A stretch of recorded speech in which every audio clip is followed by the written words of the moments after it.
Hey guys, so I wanted to make a video today because I get a lot of questions about different things. Today's question, or is a question I get quite often. I even got it today, which is funny because I was planning on filming this, so it was kind of perfect. But the question I get is, how do I work out with fibromyalgia? Myalgia. I feel like I said that wrong. Anyways, how do I work out with it, and how did I start, and does it cause a lot of pain? So it's very intimidating, especially when I first started. I was in a lot of pain, but I feel like the exercise has helped reduce some of my pain. And but I mean, people look at me and they're like, oh my god, you're so bubbly, you're so happy. I think they forget that I have a chronic pain condition. But I'm in pain like every single day. It's just, I'm the kind of person who's like, there's not much I can do about it, so I don't want to waste my life. And I don't mean this offensively to anyone, because I know like chronic illnesses and chronic pain conditions can cause depression, so I understand that. So I'm not passing judgment on anyone for the way that they deal with their fibro. But for me, just in life in general, it's too short for me to spend it kind of miserable. I can't really do anything about my pain besides take medicine when I need it. And so I just don't want to spend my life sad about my pain condition. So anyway, getting into what this video is about. And I'm on the floor because I just did a haul. I feel like I had to explain that because it's weird, because I'm usually not on the floor. It's actually like killing my legs right now because I've been sitting like this for a while. But so how I got started a few years ago, I mean like probably 2011, I started doing this. So what I would do was I would walk 30 minutes a day for 3 days a week. Out of like a 7-day week. So I mean, I know it sounds weird, but some people only consider like the weekdays their week. So out of like Monday through Sunday, I would walk 3 days out of that week, and then just for 30 minutes. And then after a couple months, I added it to 4 days, then to 5, and then I just switched straight into 7, but I was only doing 30 minutes. So then I was like, okay, after I built up my stamina for that, I was like, okay, I think I can do an hour. But when I switched to an hour, I would take a rest day. Or if you know your body and you know if you're pushing it too hard, then it's time to take another rest day. So whereas like a normal healthy person without fibromyalgia can work out and take just one rest day, I don't feel bad if I have to take 2 or 3 just to keep myself from having a flare. You just have to use you know your body and listen to your body, and that's really important.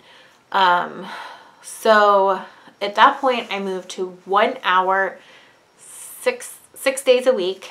And then when I really got into it, and if you don't know my story, if you're new to my channel, in 2012, I started a weight loss journey and I lost 80 pounds. But so that well, maybe it was 2011, almost 3 years ago. So I did that while we started trying to conceive, and to conceive, I had to go off my birth control, and I was diagnosed in 2000, not 2000, maybe 2000, when I was 15. I was diagnosed with polycystic ovarian syndrome, but I didn't know what it was. My doctor's solution was, well, here's birth control. Nobody explained anything to me. So I had no idea it could cause weight gain, or what it could do to my hormones, or that it would cause me to be infertile. So went off the birth control. I was still, at that point, I was working out 2 hours a day, 6 days a week. I had lost 80 pounds. And, I was feeling really good. Losing weight definitely helped, but I started putting the weight back on, and I started freaking out because I was like, I don't understand. I'm still working out. I'm following a mostly vegan, vegetarian diet. Nothing's really changed. Why am I gaining weight? and I kept gaining and gaining and gaining and gaining, and I surpassed the 80 pounds that I lost, and I got up to almost 300 pounds. That was really, really scary. And finally I switched doctors because I felt like my doctor wasn't helping me out, my OB at the time, because it wasn't helping me with trying to conceive, and I felt like the polycystic ovarian syndrome was causing issues, and he just wasn't helpful, so I switched. Well, that doctor was able to explain a lot of things about polycystic ovarian syndrome to me, especially the weight aspect of it, and he was able to give me some medicine. Okay, sorry, I had to get off the floor because, oh my God, this chair. My joints were killing me on the floor from sitting that long. He explained to me about going off birth control and that kind of sending my hormones into like this crazy erratic state, and he explained a lot about hormones and polycystic ovarian syndrome and weight loss and weight gain. We did a lot of blood work to see if I was pre-diabetic or had insulin resistant issues. I didn't, but he was like, I'm gonna go ahead and give you a medicine called metformin, because women with PCOS, even though they don't have prediabetes, some don't have prediabetes or insulin resistant, most do. I don't, thank God. But he said it would still help with the hormone aspect of it. So he put me on that medication, and finally, it adjusted my hormones. And with the continuation of trying to eat healthy and, well, right away, I was very sick from fertility drugs. I feel like this is a lot of information. I'm sorry if this video is going to be very long. I just want to kind of explain to you guys where I've been and where I'm at and how I manage with fibro. But I was on fertility drugs and very, very sick. And so I wasn't really eating a lot or trying to lose weight at the time, and I still lost weight. And I guess it was just my hormones like, whoo, like releasing all that weight I had gained and adjusting my body. But then I actually started exercising, working out once I felt well enough to, and then I started dropping the weight too. So I have lost 60 pounds, this actually 65 I think now. Yeah, 65. Because I keep saying 60 because I took a weight loss exercising break for the month of December because it's the holidays and stuff, and I still do try to eat well most of the time, but and I've been exercising, just not as much, but I'll go back to my regular routine in January. But I was still able to lose, I think 5 more pounds during the month of December. I don't know how. I feel like I haven't been working hard enough to deserve that, but I mean, I guess obviously have. So anyway, that's kind of my journey, and doing that with fibro was extremely hard. My rheumatologist told me I was crazy so many times. Another decision I've made that's not for everyone is I made the decision not to be on gabapentin or Lyrica or all these other drugs they had me on. For me, I still had the pain, and plus I felt worse on those medications, so it was like, it was a nightmare. I tried it for months when I first got diagnosed, months and months and months and months, and it didn't help. It just made me feel worse. What works for me is just kind of going through the pain and dealing with it, which that sounds harsh because I don't want to say like other people can't deal with it. That's not what I'm trying to say. I just want you guys to know that it's just the decision I made. Maybe because I'm younger, my fibro isn't quite as bad as some of you guys that follow me that are older.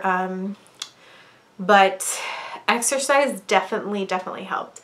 And if you guys are interested in starting, my suggestion would be start extremely slow for a couple days a week and build your stamina, build up to whatever it is that you want it to be. When I lost the 80 pounds, it had become a runner. I ran 5Ks. I think I've run 5 or 6 now. And that was a big deal, especially when I did the mud run.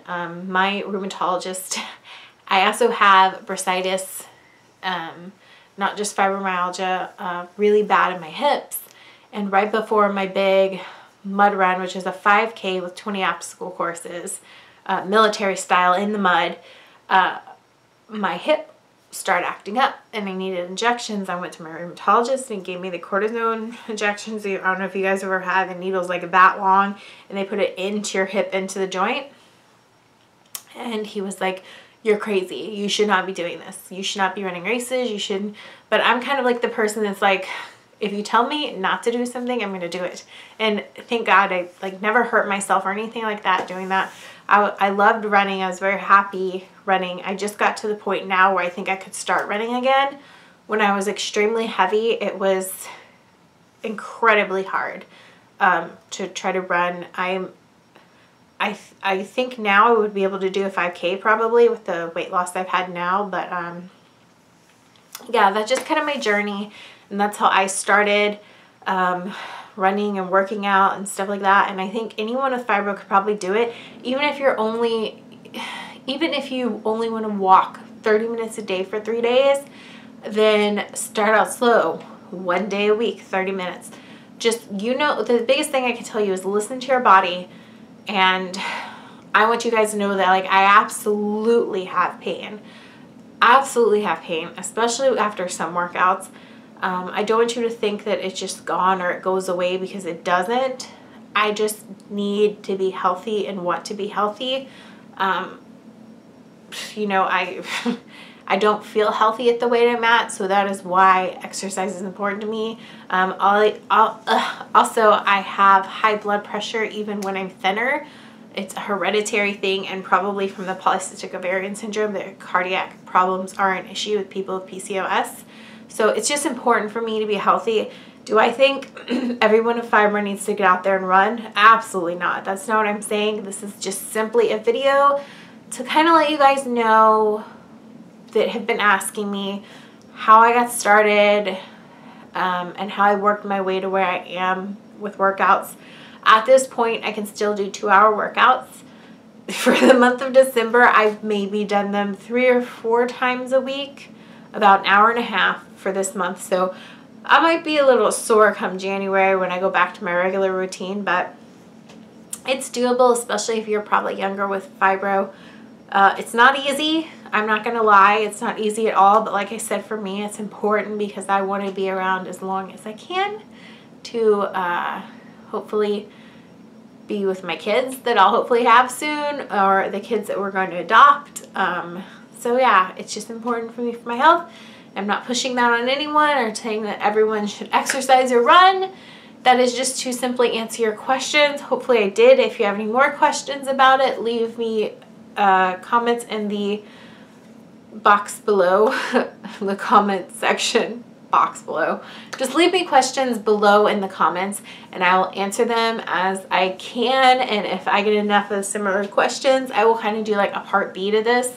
But yeah, I hope that helped you guys that have been asking me, and I hope you're having a low pain day and gentle hugs. I'll see you guys later.